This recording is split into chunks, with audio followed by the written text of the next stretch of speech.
Hello बच्चों। आज हम क्लास 10th के क्षितिज बुक के सेकंड चैप्टर राम लक्ष्मण परशुराम संवाद को पढ़ेंगे। यह पाठ रामचरितमानस के बालकांड से लिया गया है। रामचरितमानस तुलसीदास जी द्वारा लिखी गई है। इस पाठ में उस समय का दृश्य दिखाया गया है जब सीता जी का स्वयंवर होता है। वहाँ अनेक देशों से राजा आते हैं और वहाँ श्री राम जी लक्ष्मण जी भी अपने गुरु के साथ उस स्वयंवर में आते हैं। राजा जनक जी ने कहा कि शिव जी के इस धनुष पर जो भी धूरी चढ़ा देगा उसी के साथ सीता जी का स्वयंवर रचाया जाएगा। आखिर में श्री राम जी उस धनुष को जैसे ही छूते हैं वो टूट जाता है। उस धनुष के भंग होने पर बहुत तेज आवाज आती है। परशुराम जी वो आवाज सुनकर वहां आते हैं। दरबार में आकर वो धनुष को देखकर बहुत क्रोधित होते हैं। परशुराम जी शिवजी भगवान के अनन्य भक्त हैं और क्रोध में आकर पूछते हैं कि मेरे आराध्य देव शिव जी का यह धनुष तोड़ने का साहस किसने किया। तब श्री राम और परशुराम जी के बीच में वार्तालाप होता है। इन पंक्तियों में उसी का वर्णन है। भगवान राम परशुराम जी से कहते हैं, क्या कहते हैं?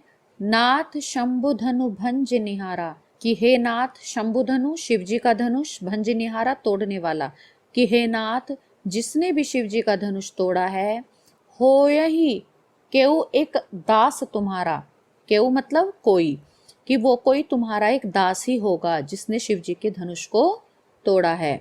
आयसु कहा कहिए किन मोही, और आयसु का मतलब है आज्ञा, कहा क्या, कहिए कहना, किन मोही और अब आप बताइए मेरे लिए क्या आज्ञा है, मुझसे कहो। सुनी रिसाए बोले मुनि को ही, और यह सुनकर रिसाई मतलब क्रोध से, मुनि क्रोध के साथ बोले। सेवक सो जो करे सेवकाई, कि सेवक वो होता है जो सेवा का कार्य करे। अरि करनी करी करई लड़ाई, अरि करनी का मतलब है शत्रुता का कार्य। करी करई लड़ाई, और शत्रुता के का कार्य करने वाले के साथ तो लड़ाई ही की जानी चाहिए।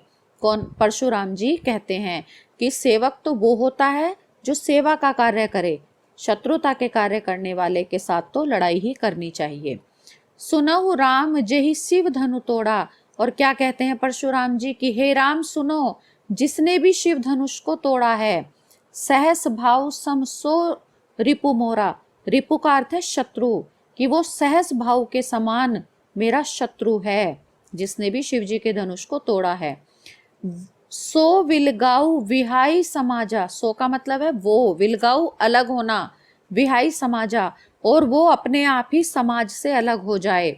नाता मारे जेही सब राजा, नहीं तो सब राजा मारे जाएंगे। सुनी मुनि वचन लखन मुस्काने, और मुनि के वचन सुनकर लक्ष्मण जी मुस्कुराने लगे। बोले पर सुधरही अवमाने, और मुनि का अपमान करते हुए, अवमाने का अर्थ है अपमान करना, अपमान करते हुए बोले। क्या बोले? बहु धन हुई तोरी लरिकाई, लरिकाई का मतलब बचपन में, और धनुई छोटा धनुष, धनुई का अर्थ है छोटा धनुष, कि ऐसे तो हमने बहुत धनुष बचपन में तोड़े हैं। कबहु न असी रिस कीन गोसाई, और आपने तो गोसाई कभी भी गुस्सा नहीं किया। रिस का मतलब है गुस्सा करना, आपने तो हम पर कभी गुस्सा नहीं किया। यही धनपुर ममता के ही हेतु, और इसी धनुष पर आपकी इतनी ममता क्यों है। सुनी रिसाए कह भृगुकुल केतु, और यह सुनकर मुनि गुस्से में, भृगुकुल केतु गुस्से में बोले। भृगुकुल केतु भृगुकुल के थे परशुराम जी, उनका जो कुल था वो भृगु था, इसलिए उन्हें भृगुकुल केतु कहा गया है। तो यह सुनकर वो भृगुकुल केतु बोले, मुनि बोले, रे नृप बालक, नृप मतलब राजा, हे राजा के बालक, काल बस बोलत, तू तो काल के वश में होकर बोल रहा है। ते ही न संहार, तुझे होश ही नहीं है कि तू क्या बोल रहा है, क्योंकि तू काल के वश है। मृत्यु तेरे निकट है, इसलिए तू बिना होश के बोल रहा है, तुझे नहीं पता है कि तू क्या बोल रहा है। धनु ही सम त्रिपुराधिनु विदित सकल संसार, कि त्रिपुरारी भगवान शंकर जिनके धनुष को सब पूरा संसार जानता है, उसे ही तू, उसे धनुष को तू धनु ही के समान बता रहा है, मतलब जिसे बच्चे खेल लेते एक छोटा धनुष होता है उसके समान बता रहा है। अब आगे बच्चों, इन पंक्तियों में परशुराम जी श्री राम जी के द्वारा शिव धनुष तोड़े जाने के विषय में पूछते हैं। लक्ष्मण जी परशुराम जी का अपमान करते हैं और क्या कहते हैं? लखन कहा हसी हमरे जाना। लक्ष्मण जी हंसकर कहते हैं, सुनहु देव सब धनुष समाना। कि हे देव, किससे कहते हैं वो? परशुराम जी से। कि देव सुनो, हमारे लिए तो, हमारी समझ में तो सब धनुष एक ही समान है। का क्षति लाभ जून धनु तोरे। का मतलब क्या, क्षति मतलब हानि। कि पुराने धनुष को तोड़ने में क्या लाभ और क्या हानि। देखा राम नैन के भोरे। कि राम जी ने तो इसे नए के धोखे में देखा था। भोरे मतलब धोखा, कि इस धनुष को राम जी ने तो नए के धोखे में देखा था। छुअत टूट रघुपति ही न दोसु। कि ये तो राम जी के, और जैसे ही राम जी ने इसको छुआ और ये टूट गया तो इसमें रघुपति जी का कोई भी दोष नहीं है। मुनि बिनु कारण, मुनि बिनु काज करई कतरोसु। काज मतलब कारण, रोसु मतलब क्रोध। तो मुनि आप बिना ही कारण के क्रोध कर रहे हैं, बिना ही किसी वजह के आप क्रोध कर रहे हैं। बोले चिते परसु की ओरा। चिते मतलब देखना, परसु मतलब उनका एक शस्त्र था परशुराम जी का, फरसा, उसकी तरफ देखते हैं। वो उसकी तरफ देखते हुए बोलते हैं परशुराम जी, रे सठ सुने ही स्वभाव न मोरा। सठ मतलब दुष्ट, मूर्ख। कि अरे मूर्ख, दुष्ट, क्या तू मेरे स्वभाव के बारे में नहीं जानता है? बालक बोली बधो नहीं तो ही। बधो मतलब वध। क्या मैंने तुझे बालक समझकर तेरा वध नहीं किया है? केवल मुनि जड़ जान ही मोही। और क्या तू केवल मुझे मुनि समझ रहा है कि मैं खाली एक मुनि हूँ? तो यहाँ पर परशुराम जी अपना स्वभाव बताते हैं और फरसे के द्वारा लक्ष्मण जी को डरा रहे हैं। और क्या कहते हैं वो? बाल ब्रह्मचारी अति कोही। कोही मतलब क्रोधी, कि मैं बाल ब्रह्मचारी हूँ और बहुत ही क्रोधी हूँ। परशुराम जी अपने बारे में बताते हैं। विश्व विदित क्षत्रिय कुल द्रोही। और सारा संसार जानता है कि मैं क्षत्रिय कुल का द्रोही हूँ, विरोधी हूँ, यानी कि क्षत्रियों का शत्रु हूँ। भुजबल भूमि भूप बिनु किहनी। भूप मतलब राजा। और मैंने बहुत बार, विपुल बार मही देवन ही दीनी। और मैंने बहुत बार भूमि को राजाओं से विहीन किया है। विपुल मतलब बहुत, महिदेव है, दीनी ही तो, और उनसे विहीन करके मैंने बहुत बार धरती को ब्राह्मणों को दिया है। सहस भाव भुज छेद निहारा। परसु विलोकी महिप कुमारा।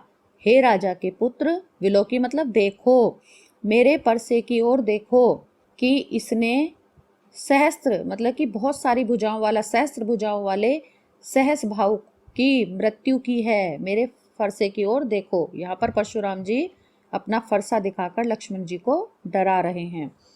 और क्या कह रहे हैं? मातु पितहि जनि सोच बस, करसी महिष किशोर। महिष किशोर यानी कि राजा का पुत्र। हे लक्ष्मण, अपने माता पिता के बारे में सोच, उन्हें अर्थात उन्हें सोच विचार करने पर मजबूर मत कर। अगर मैं तेरी मृत्यु कर दूंगा तो वो बहुत दुखी हो जाएंगे, सोच के वश हो जाएंगे। गर्भन के अभरक दलन, परसु मोर अति घोर। और क्या कहते हैं वो? कि जो मेरा ये फरसा है ये बहुत ही कठोर और भयानक है। ये गर्भ के बच्चों का भी नाश कर देता है। गर्भ में पल रहे बच्चे भी इससे डर जाते हैं, उनका भी नाश कर देता है। तो यहाँ पर परशुराम जी अपने प्रताप को बता रहे हैं हम लक्ष्मण जी को। ठीक है बच्चों, अब हम आगे की पंक्तियाँ पढ़ेंगे। बच्चों, इन पंक्तियों में उस समय के बारे में बताया गया है जब परशुराम जी क्रोधित हो गए और उनको क्रोध की अवस्था में देखकर लक्ष्मण जी ने उन पर हंसते हुए कहते हैं, लक्ष्मण जी उन पर क्या हंसते हुए कहते हैं? क्या कहते हैं? विहसी लखन बोले मृदुबानी। विहसी मतलब हंसकर, लखन मतलब लक्ष्मण जी, बोले मृदुबानी, मृदु मतलब कोमल, वाणी मतलब वाणी। वो बहुत ही हंसकर कोमल मृदु वाणी में बोलते हैं। अहो मुनीस महाभट मानी। ओहो, अरे मुनि, आप तो अपने आप को बड़ा योद्धा मानते हैं। पुनि पुनि मोहिक देखाव कुठारू। और पुनि पुनि मतलब बार बार, कि बार बार आप अपने जो मुझे ये फरसा दिखाते हैं, चहत उड़ावन फूंकी पहाड़ू। क्या आप फूंक से पहाड़ को उड़ाना चाहते हैं? कि आप मुझे बार बार जो ये फरसा दिखाकर मुझे डराते हैं, आप तो ऐसा चाहते हैं कि जैसे मैं फूंक से पहाड़ को उड़ा सकता हूँ। यहाँ कुम्हड़बतिया को नाही, और कुम्हड़बतिया यानी कि छोटा फल, बहुत ही कुमड़े का छोटा फल काशी फल, जो कि अभी ढंग से उगा भी नहीं होता, बहुत छोटा होता है, जो तर्जनी उंगली देखकर ही डर जाता है, नष्ट हो जाता है, कि यहाँ पर कोई भी कुम्हड़बतिया का फल नहीं है जो कि आपके डराने से डर जाए, इसलिए यहाँ पर कोई भी इतना कमजोर नहीं है। लक्ष्मण जी कहते हैं, देखी कुठारू सरासन वाना, और मैंने आपके कुल्हाड़े को देखा, धनुष, सरासन मतलब धनुष, वाना मतलब बाण, आप मैंने आपके कुल्हाड़े को देखा, धनुष बाण सबको देखा, और मैं कछु कहा सहित अभिमाना, और मैं अभिमान के साथ कह रहा हूँ कि मैं इनसे नहीं डरता, मैं इतना निर्मल नहीं हूँ जो कि आपके इनके कुठार धनुष बाण से देखकर डर जाऊं। ये सब बात मैं अभिमान से कह रहा हूँ। भृगु सुत समझू जनेई जनेऊ विलोकी, भृगु सुत, सुत मतलब बेटा, भृगु मतलब वंश, कि मैंने, वो क्या कहते हैं लक्ष्मण जी, कि मैंने तो ये समझ लिया है कि आप भृगु के बेटे हो, जनेऊ विलोकी, और मैंने आपके गले में ये देख लिया है कि आपने जनेऊ को धारण किया हुआ है। जो कछु कहो सहो रसो की, और आप जो भी कुछ कह रहे हो वो सब, रिस मतलब गुस्सा अपना, और मैं सब कुछ सहन कर रहा हूँ, अपने गुस्से को रोककर आपकी कही सब बातों को मैं सहन कर रहा हूँ कि आप भृगु के पुत्र हो। यह जानकर मैं आपकी कही सब बातों को अपने गुस्से को रोककर सहन कर रहा हूँ। सुर महिसुर हरिजन अरुगाई, सुर मतलब देवता, महिसुर मतलब ब्राह्मण, हरिजन मतलब हरि के प्रिय, और गायें, ये सब जो भी होते हैं, हमरे कुल इन पर न सुराई, सुराई मतलब वीरता, हमारे कुल में इन पर वीरता नहीं दिखाई जाती। लक्ष्मण जी कहते हैं कि देवता, ब्राह्मण, भगवान के प्रिय जन और गायें, इन पर हमारे कुल में वीरता नहीं दिखाई जाती है। बधे यानी कि वध करना, पाप अपकीरति हारे, कि इनका वध करने से हमें पाप लगता है, और इनके द्वारा हार जाने पर हमें अपयश प्राप्त होता है। मार तहु पा पर ही तुम्हारे, और आप तो अगर हमें मार भी देंगे तब भी हम आपके पैर ही पकड़ेंगे, यानी कि आपके मारे जाने पर भी हमें आपके पैर ही पकड़ने चाहिए। कोटि कुलिस सम वचन तुम्हारा, और करोड़ों, और वो कहते हैं लक्ष्मण जी कि हे मुनि, आपके जो वचन हैं वो करोड़ों वज्र के समान हैं, कि आपके तो वचन ही इतने कठोर हैं, इतने करोड़ों वज्र के समान हैं। व्यर्थ धरऊं धनुवान कठारा, कि आपने तो व्यर्थ में ही धनुष बाण और ये कुल्हाड़ा धारण कर रखा है, आपके तो जो वचन है वो ही बहुत कठोर हैं। जो विलोकी अनुचित कहूं क्षमा महामुनि धीर, और लक्ष्मण जी क्या कहते हैं कि विलोकी मतलब देखकर, कि आप ये देखकर कि मैंने कुछ भी अगर आपके साथ अनुचित किया हो तो आप मुझे मुनि क्षमा कर देना, मैं आपसे क्षमा चाहता हूँ। सुनी सरोष भृगुवंश मणि बोले गिरा गंभीर, और यह सुनकर परशुराम जी, भृगुवंश मणि परशुराम जी क्रोध के साथ गंभीर वाणी में बोले। तो बच्चों 3 पैराग्राफ यहाँ पर कंप्लीट हो गए हैं। अब आगे के 3 पैराग्राफ हम अगली वीडियो में पढ़ेंगे।